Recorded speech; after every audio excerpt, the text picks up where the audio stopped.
So students, last topic हम लोगों ने देखा था आपका electric potential and potential difference, जिससे सूरज दिस साइड।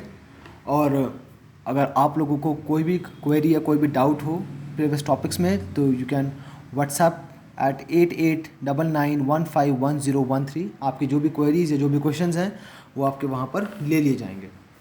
देखिए, लास्ट टॉपिक था हमारा इलेक्ट्रिक पोटेंशियल पोटेंशियल डिफरेंस। हम थोड़ा सा उसको रिवाइज कर लेते हैं। Electric current was defined as rate of flow of charge I equals to Q upon T, and its SI unit was ampere, and it was measured with a device called ammeter, which is always connected in series. Then we have electric potential and potential difference. Potential difference, it is defined as work done in carrying a charge from one point to the other. Its SI unit was volt, and it was measured by a device called voltmeter. Potential difference को major करने के लिए हम volt meter का इस्तेमाल करते हैं। इसके बाद आपका जो टॉपिक है बुक में, that is your circuit diagram. देखिए, सर्किट डायग्राम क्या है? सर्किट डायग्राम ये ऐसा टॉपिक है जो आप लोग प्रीवियस क्लासेस में भी पढ़ चुके हैं। सर्किट डायग्राम, देखिए, इलेक्ट्रिक सर्किट के जो कंपोनेंट्स हैं, वो जो जैसे बल्ब है आपका, या कोई स्विच है, या रियोस्टैट है, इनको अगर आप बिल्कुल वैसा ही बनाने की कोशिश करेंगे जैसे ये रियल में होते हैं, तो ये बहुत टाइम कंज्यूमिंग हो जाएगा। तो इसीलिए इन सभी इलेक्ट्रिक कंपोनेंट्स के, electric cell, battery, switch, wire joint, इन सभी इलेक्ट्रिक कंपोनेंट्स के आपके सिंबल्स दिए हुए हैं। और जब आप इन सिंबल्स की मदद से कोई इलेक्ट्रिक सर्किट बनाते हैं और उसको आप रिप्रेजेंट करते हैं, तो वो आपका एक सर्किट डायग्राम कहलाता है। फॉर एग्जाम्पल, अगर आप एक सिंपल सर्किट डायग्राम रिप्रेजेंट करें, तो सिंपल सर्किट डायग्राम रिप्रेजेंट करने के लिए आप लोग जो है, फॉर एग्जाम्पल, एक ये बल्ब हो गया आपका, this is your battery. Remember that a battery is a combination of cells. This is switch, this is your ammeter, this is your voltmeter, this is a simple electric circuit comprising of an electric bulb, voltmeter, battery, switch and an ammeter. Switch provides the potential difference. Bulb, across bulb you get current. V is used to measure potential difference. Switch is used to on and off the circuit. तो जब आप electric symbols की मदद से एक circuit diagram देते हैं, तो वो आपका इलेक्ट्रिक सर्किट डायग्राम कहलाता है। You make sure you make use of electric symbols to make a circuit diagram. इसके बाद एक one of the most important topics is your Ohm's law. This is very important topic, और ये मान के चलिए कि इस टॉपिक से आपका क्वेश्चन आता ही आता है। ये बहुत इंपॉर्टेंट टॉपिक है। Ohm's law, it was given by sir George Simon Ohm. ये लॉ जो है वो आपका जॉर्ज साइमन ओम ने फॉर्मुलेट किया था। और इस लॉ को समझने से पहले हम एक बेसिक सी एक्टिविटी करेंगे, जिस एक्टिविटी के बाद आपको ये क्लियर हो जाएगा कि ये लॉ जो है वो क्या कहता है।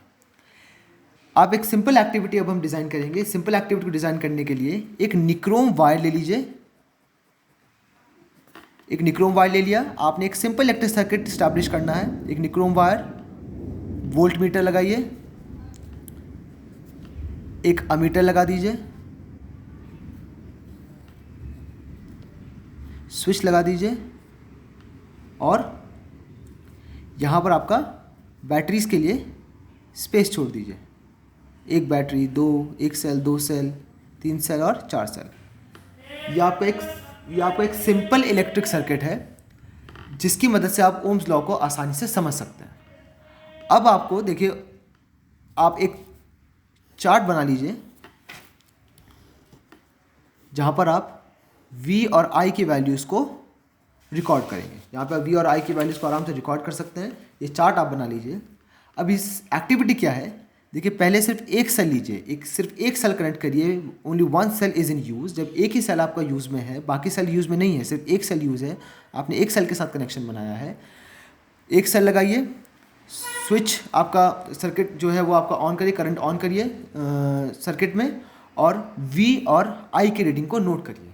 से आपका जब आपने एक सेल लगाया, तो मान लेते हैं आपका जो V की रीडिंग आ रही है वो है 1.5 वोल्ट, और I सपोज आ रहा है आपका 1 एम्पियर। जब आपने सिर्फ एक सेल लगाया। अब दूसरा सेल भी यूज़ में आ जाएगा। पहले एक सेल यूज़ में था, अब 2 सेल यूज़ में है। अब 2 सेल यूज़ करा, स्विच आपका आपने ओपन किया, सर्किट क्लोज हुआ और आपका करंट फ्लो होना शुरू हुआ और V और I वोल्टमीटर और अमीटर की रीडिंग नोट करिए।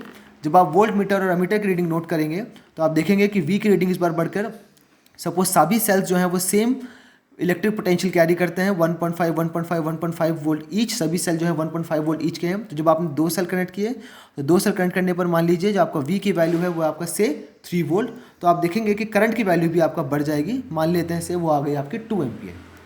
फिर आप 3 सेल कनेक्ट करिए, जब आपने 3 सेल कनेक्ट किया फिर से सेम आपको वही कर 3 सेल कनेक्ट किया, स्विच जो है वो आपका ओपन करिए, सर्किट क्लोज करिए और आप देखेंगे कि आपका V की जो रीडिंग है वो बढ़ के हो जाएगी 4.5 वोल्ट और करंट जो है वो आपका 3 एम्पियर हो जाएगा।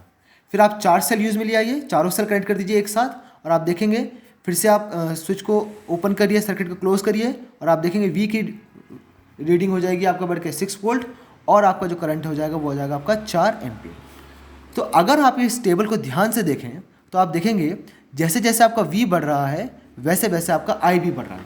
आपने पहले एक सेल लगाया तो आपका V की रीडिंग 1.5 वोल्ट थी और करंट की रीडिंग 1 एम्पियर थी। फिर आपने 2 सेल लगाया तो V की रीडिंग भी बढ़ गई और I की वैल्यू भी बढ़ गई। तो आप देखेंगे जैसे जैसे आपका V की वैल्यू बढ़ रही थी वैसे वैसे ही आपकी I की वैल्यू भी इस सर्किट में बढ़ती चली जा रही थी। तो यहीं से आपको ओम्स लॉ आता है। According to Ohm's law the current flowing in a conductor is directly proportional to the applied potential difference। किसी भी कंडक्टर में या किसी भी सर्किट में आपका जो करंट होगा वो डायरेक्टली प्रोपोर्शनल होगा आपने कितना पोटेंशियल डिफरेंस लगाया। डायरेक्टली प्रोपोर्शनल का मतलब है जैसे जैसे आपका V की वैल्यू बढ़ेगी वैसे वैसे I की वैल्यू भी बढ़ेगी और जैसे जैसे V की वैल्यू कम होगी वैसे वैसे I की वैल्यू भी आपका कम होगी। दस तो अगर आप ओम्स लॉ का स्टेटमेंट देखें तो ओम्स लॉ का स्टेटमेंट कहता है that under similar physical condition the current flowing through a metallic wire और a conductor is directly proportional to the applied potential difference. So we got V proportional to I। अब देखिए जब भी आप proportional का sign हटाते हैं और इक्वल्स टू का साइन लगाते हैं there comes a constant R। यहाँ पर R जो है R is constant of proportionality called resistance. इसको आप रेजिस्टेंस कहते हैं। It is constant of proportionality called resistance. इसके बारे में भी हम डिस्कस करेंगे। तो ओम्स लॉ का जो स्टेटमेंट है वो दोबारा से एक बार हम रिपीट करते हैं। According to Ohm's law under similar physical condition, देखिए सिमिलर फिजिकल कंडीशन, यहाँ पे फिजिकल कंडीशन से मेरा मतलब है जैसे टेम्परेचर। अगर आपका टेम्परेचर जैसी फिजिकल कंडीशंस चेंज नहीं होती हैं, वो आपका वेरी नहीं करती हैं, तो आपका किसी भी सर्किट में जो करंट होगा वो आपका डायरेक्टली डिपेंड करेगा उस सर्किट में लगने वाले पोटेंशियल डिफरेंस पे। जैसे जैसे आपका पोटेंशियल डिफरेंस बढ़ेगा वैसे वैसे आपका करंट की वैल्यू भी बढ़ेगी। This is the expression for the Ohm's law and the statement and will be provided to you in notes. So we got V equals to IR। तो जैसे मैंने कहा R जो है वो आपका कांस्टेंट ऑफ प्रोपोर्शनैलिटी है जिसको रेजिस्टेंस कहते हैं। Now what is R? R as a name suggest R is resistance और रेजिस्टेंस का मतलब होता है आपका रुकावट। अगर हम नॉर्मल लैंग्वेज में बात करें रेजिस्टेंस डिनोट्स रुकावट और हिंड्रेंस। देखिए सभी सब्सटेंसेस अपने थ्रू करंट को इतनी आसानी से पास होने नहीं देते। कुछ सब्सटेंसेस की रेजिस्टेंस ज़्यादा होती है जैसे कि इंसुलेटर्स जो है उनकी रेजिस्टेंस ज़्यादा होती है इसीलिए उनसे करंट आपका पास नहीं हो सकता। जबकि जो कंडक्टर्स हैं उनकी रेजिस्टेंस कम होती है। सिंपल है, जिसमें करंट को रुकावट जितनी कम होगी उससे करंट उतनी आसानी से ही पास कर पाएगा और वो उतना बेटर कंडक्टर होगा। और जिसमें रेजिस्टेंस जितनी ज़्यादा होगी उससे जो करंट है वो उतनी मुश्किल से ही आपका पास करेगा और वो उतना पुअर कंडक्टर या फिर इंसुलेटर कहलाएगा। तो resistance it is defined as the obstruction offered to the flow of current through a conductor or a substance। किसी सब्सटेंस से जब आपका करंट पास हो रहा है तो उसको जो रुकावट मिलती है कम या ज़्यादा वो डिपेंड करता है on the nature of the material, उसको हम रेजिस्टेंस कहते हैं। नाउ R, अब R की यूनिट क्या है? What is the unit of R, we have got the formula V equals to IR. इस फॉर्मूले से अगर आप देखें R की वैल्यू हो जाएगी आपका V upon I, R equals to V upon I. Now for finding the SI unit of R, अगर आपको R की SI यूनिट निकालनी है, we got the formula R equals to V upon I. We know from the previous topics SI unit of V is volt and the SI unit of I is ampere. Thus, the SI unit of R is volt per ampere or ohm. This is the symbol of ohm. The SI unit of R is ohm. This is the symbol after the name of the scientist Sir George Simon Ohm. So, we got R equals to V upon I and its SI unit is ohm. Now, अगर आपको कई बार question आ जाता है define the unit of R, R की unit को define करने के लिए कई बार बोला जाता है, तो R की यूनिट डिफाइन करने के लिए we have to define 1 ohm. हमें 1 ओम आपका डिफाइन करना पड़ेगा. देखिए, तो define 1 ohm is quite easy, कुछ नहीं है. फॉर्मूला है R equals to V upon I. आपको 1 ओम डिफाइन करना है. 1 ohm equals to 1 volt upon 1 ampere. तो अगर आपको 1 ओम डिफाइन करना है, तो 1 ओम डिफाइन करने के लिए resistance is said to be 1 ohm when a potential difference of 1 volt is applied across the ends of a conductor and a current of 1 ampere flows. अगर 1 वोल्ट का potential difference लगाने पर किसी circuit में या किसी कंडक्टर में 1 volt का पोटेंशियल डिफरेंस लगाने पर 1 एम्पियर आपका करंट फ्लो हो रहा है, तो हम कहेंगे उस कंडक्टर की जो रेजिस्टेंस है वो आपका 1 ओम होगी. तो ये आपका आर की यूनिट हो गई 1 ओम. ये डिफाइन करने को कई बार आ जाती है, बहुत इंपॉर्टेंट है. देखिए, यहां से एक और जो चीज आती है वो है आपका relation between R and I. Relation between R and I, यहां पे आप फॉर्मूला देखिए R equals to V upon I. यहां से अगर आप देखें R is inversely proportional to I. R is inversely proportional to I. यहां से आप देखें मतलब जब आपका रेजिस्टेंस बढ़ेगी, यानी जिस सब्सटेंस का रेजिस्टेंस ज़्यादा होगी उसमें करंट उतना ही कम होगा, और जिसमें रेजिस्टेंस जितनी कम होगी उसमें करंट उतना ही ज़्यादा होगा. तो R and I both are inversely proportional to each other. अगर आपका आर बढ़ता है, यानी रेजिस्टेंस जिस सब्सटेंस की या जिस कंडक्टर की या जो भी आपका मटेरियल दिया है उसकी रेजिस्टेंस अगर ज़्यादा है तो उसके अक्रॉस करंट उतना ही कम फ्लो होगा, और अगर उसकी रेजिस्टेंस कम है तो उसके अक्रॉस करंट उतना ही ज़्यादा फ्लो होगा. तो R is inversely proportional to 1 upon I.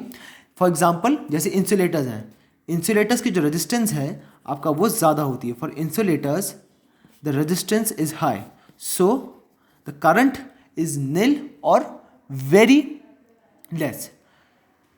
And in case of conductors, conductors के केस में रेजिस्टेंस इज वेरी लो, और रेजिस्टेंस बहुत कम होने की वजह से जो करंट है उनमें आसानी से फ्लो होता है, बहुत आसानी से आपका पास हो जाता है कंडक्टर्स के थ्रू. तो ये रेजिस्टेंस पे डिपेंड करता है कि कितनी आसानी से आपका करंट पास होगा या नहीं होगा. अगर वो कंडक्टर्स हैं तो उनकी रेजिस्टेंस कम होगी, और अगर इंसुलेटर्स हैं तो उनकी रेजिस्टेंस ज़्यादा होगी और उनसे करंट आसानी से पास नहीं हो पाएगा. नाउ एक और इम्पॉर्टेंट कंपोनेंट आपके जो हम एक्सपेरिमेंट में यूज़ करते हैं, दैट इज़ योर रियोस्टैट. अभी जो हमने एक्टिविटी करी थी उस एक्टिविटी में, जैसे मैंने अभी ये एक्टिविटी में हमने पहले 1 सेल लगाया, 2 सेल लगाया, 3 सेल लगाया, 4 सेल लगाए. इसमें हमको सेल्स को बार बार आपका जो है नए सेल्स को जो है ज्वाइन करना पड़ रहा था. तो कई बार देखिए, ये आपका फिजिक्स में जब हम एक्सपेरिमेंट्स कैरी आउट करते हैं तो वहाँ पे आप वोल्टेज सोर्स, जो सेल है, जो बैटरी है, वो वोल्टेज सोर्स है, वहाँ से आपको वोल्टेज मिल रही है, पोटेंशियल डिफरेंस मिल रहा है. तो सेल को या वोल्टेज सोर्स को चेंज करना इतना आसान नहीं होता, या बहुत कम्बरसम प्रोसेस होता है. बार बार आपका बहुत हेक्टिक हो जाता है प्रोसेस, बार बार एक सेल हटाना, फिर दोबारा से वायर ज्वाइन करना दूसरे सेल के साथ. तो इसीलिए आपका एक डिवाइस होता है जिसको रियोस्टैट कहते हैं. रियोस्टैट का सिंबल आप देख सकते हैं आपके ऑन पेज नंबर आपकी बुक में 203 पे, जहाँ पे आपके सिंबल्स दिए हुए हैं वहाँ पे रियोस्टैट का सिंबल दिया है. आप ये सिंबल है रियोस्टैट का, और ये भी आपका सिंबल है रियोस्टैट का. दोनों आपका रियोस्टैट का सिंबल है.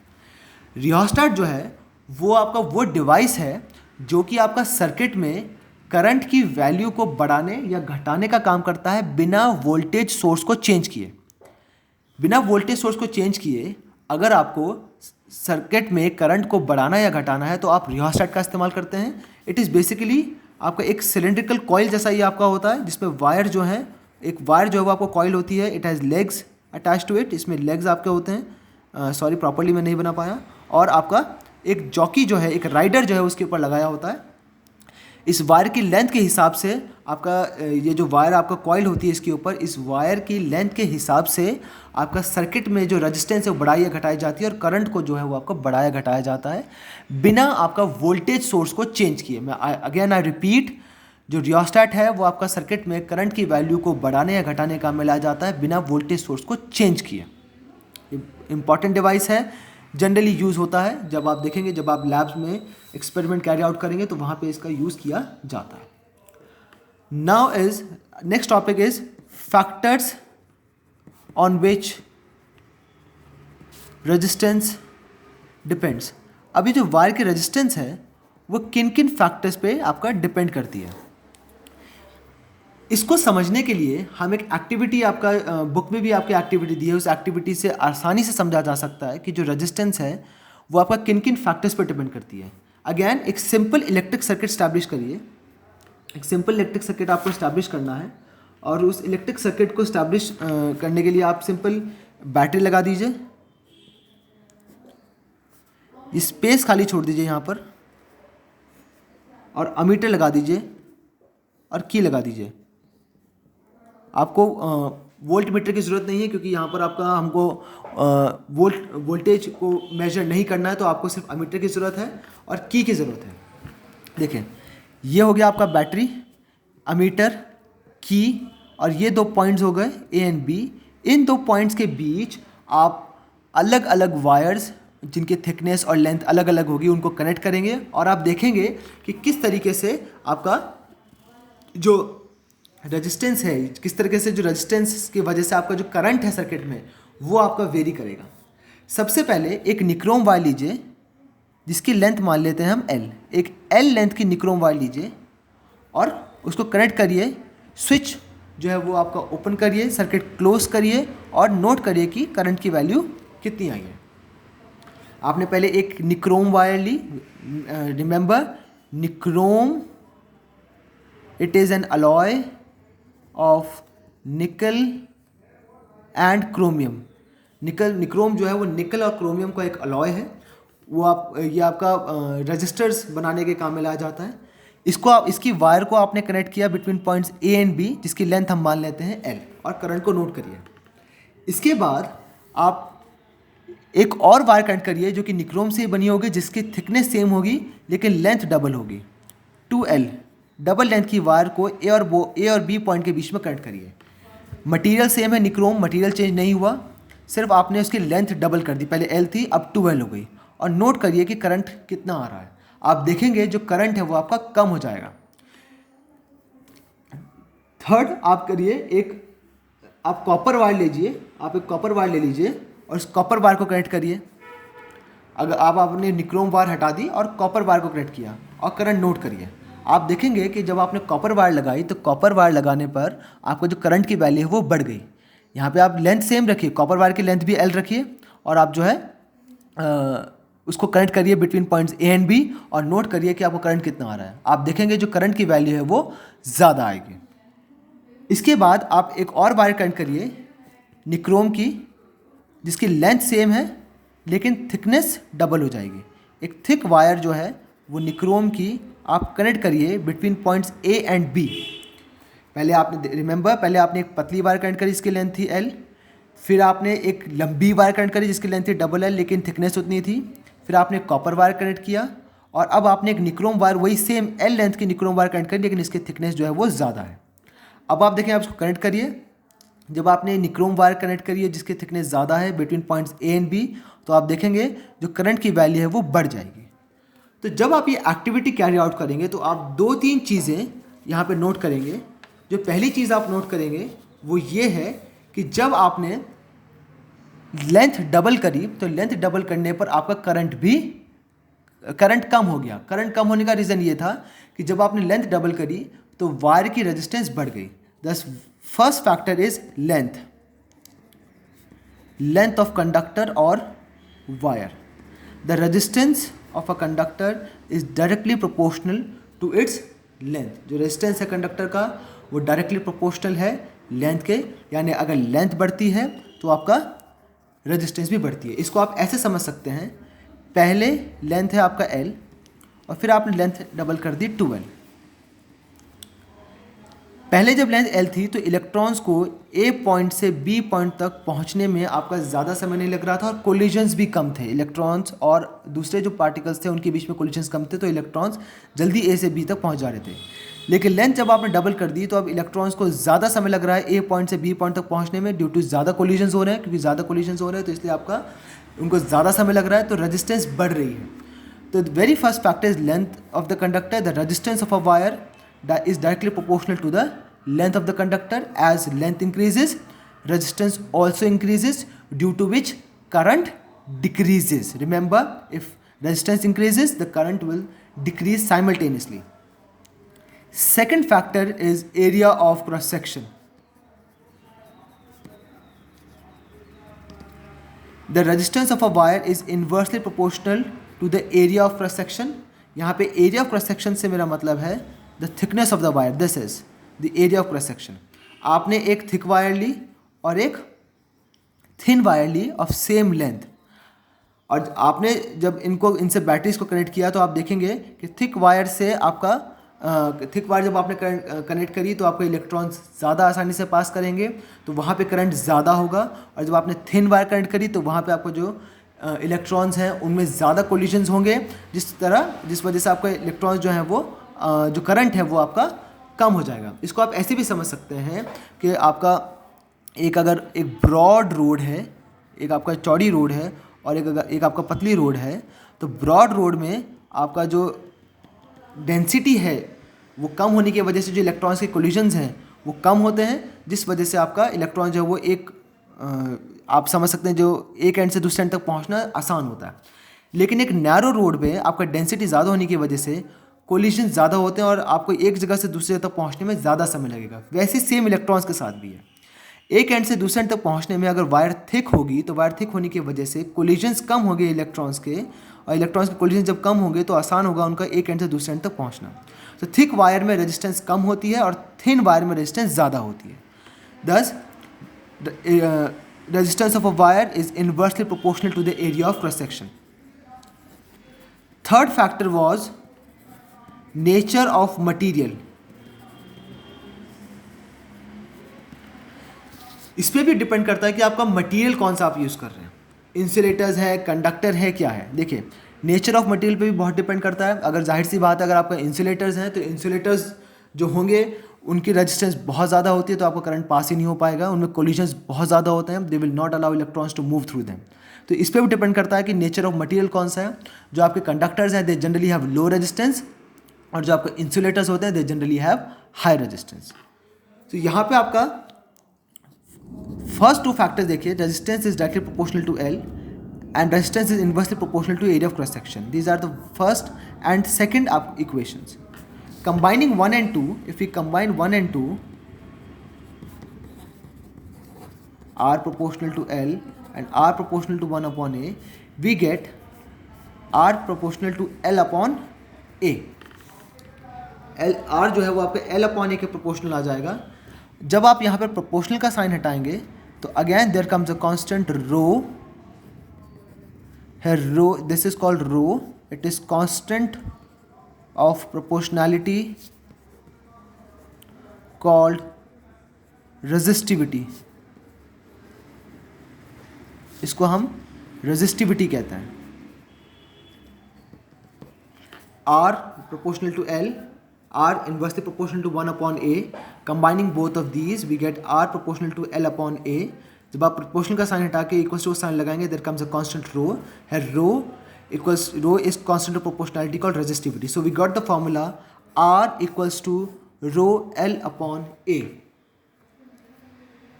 Now what is resistivity?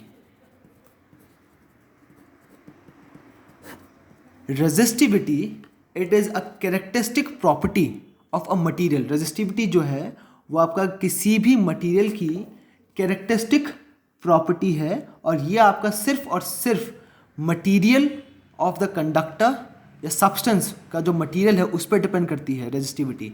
Resistivity किसी भी फैक्टर पे, किसी और फैक्टर पे, ना ही वो आपका लेंथ पे डिपेंड करती है, ना ही वो आपका एरिया ऑफ क्रॉस सेक्शन पे डिपेंड करती है। वो सिर्फ और सिर्फ आपको डिपेंड करती है कि आपका मटेरियल कौन सा है। जैसे जो आपका मेटल और अलॉयज़ हैं उनकी रेजिस्टिविटी कम होती है, जो आपका इंसुलेटर्स है उनकी रेजिस्टिविटी ज़्यादा होती है। जैसे सबसे कम जो आपका रेजिस्टिविटी है वो सिल्वर की है। सिल्वर की जो रेजिस्टिविटी की वैल्यू है वो है आपका 1.6 × 10⁻⁸ ओम मीटर। तो जो रेजिस्टिविटी है it is a characteristic property of the conductor और a substance and it only depends upon the nature of material of the conductor. It does not depends upon the length or the area of cross section. कई बार paper में confuse करने के लिए question दे दिया जाता है कि आपका एक वायर है जिसकी लेंथ है L, वायर की लेंथ है L, उसकी लेंथ को 2L कर दिया, डबल कर दिया गया, तो उसके रेजिस्टेंस और रेजिस्टिविटी पे क्या असर पड़ेगा। तो जब आप लेंथ को डबल करेंगे तो रेजिस्टिविटी भी डबल हो जाएगी, लेकिन रेजिस्टेंस डबल हो जाएगी, लेकिन रेजिस्टिविटी पे कोई फर्क नहीं पड़ेगा। Resistivity does not depends upon the length और area of cross section of a conductor. तो ये बात ध्यान रखिए, कई बार कंफ्यूज करने के लिए क्वेश्चन दे दिया जाता है।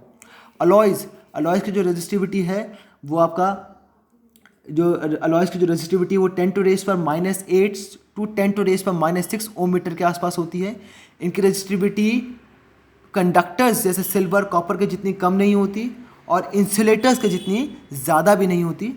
अलॉयज़ को जनरली हम लोग आपका हीटिंग डिवाइसेस में यूज़ करते हैं क्योंकि ये आसानी से आपको ऑक्सीडाइज नहीं होते, तो इसीलिए इनको इलेक्ट्रिक हीटिंग डिवाइसेस जैसे कि इलेक्ट्रिक आयरन, टोस्टर्स में यूज़ किया जाता है। इनका अलॉय जो है वो ऑक्सीडाइज नहीं होते, आसानी से टूटते नहीं है जल्दी जलने पर, क्योंकि ऑक्सीडाइज नहीं होंगे तो जल्दी आपको ख़राब भी नहीं होंगे, तो इसलिए इनको हीटिंग डिवाइसेस में यूज़ किया जाता है। ये हाई टेम्परेचर्स को भी विदस्टैंड कर सकते हैं। जैसे टंगस्टन है आपका, और दूसरा एग्जांपल आता है आपका जैसे निक्रोम है। निक्रोम को हम जनरली हीटिंग डिवाइस में यूज़ करते हैं, आपका हीटर में हो गया, इन सब में इसको यूज़ किया जाता है क्योंकि निक्रोम जो है अलॉय है और जल्दी आपका ऑक्सीडाइज नहीं होता और काफ़ी हाई टेम्परेचर भी आपका वो विदस्टैंड कर सकता है।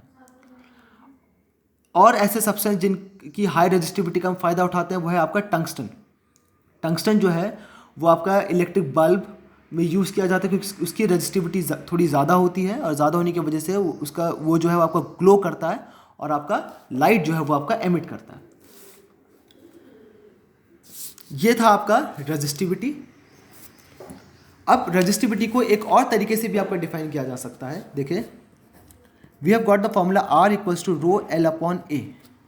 अगर आप एक ऐसा कंडक्टर लें जिसकी लेंथ हो 1 मीटर और एरिया ऑफ क्रॉस सेक्शन हो 1 मीटर स्क्वायर, या आप सेंटीमीटर में भी ले सकते हैं, तो अगर आप इसको यहाँ पुट करेंगे तो R इक्वल्स टू ρ1/1, तो ये सिंपल आ जाएगा आपका R equals to ρ। The resistivity of a conductor is equal to the resistance of the conductor of unit area and unit length।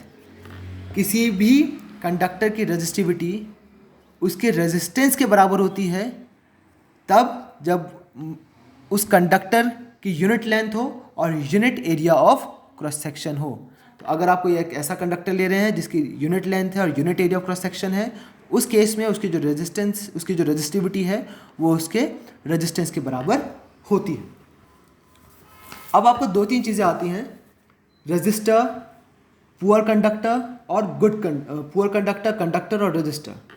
Poor conductors वो सब्सटेंसेस होते हैं जो कि आपका जनरली अपने से करंट पास होने नहीं देते, लेकिन कुछ कंडीशंस में वो आपका कंडक्ट कर सकते हैं। Component of identical size that offers a high resistance is a poor conductor. ये जो कोई ऐसा सब्सटेंस जो कि हाई रेजिस्टेंस ऑफर करता है वो आपका पुअर कंडक्टर कहलाता है।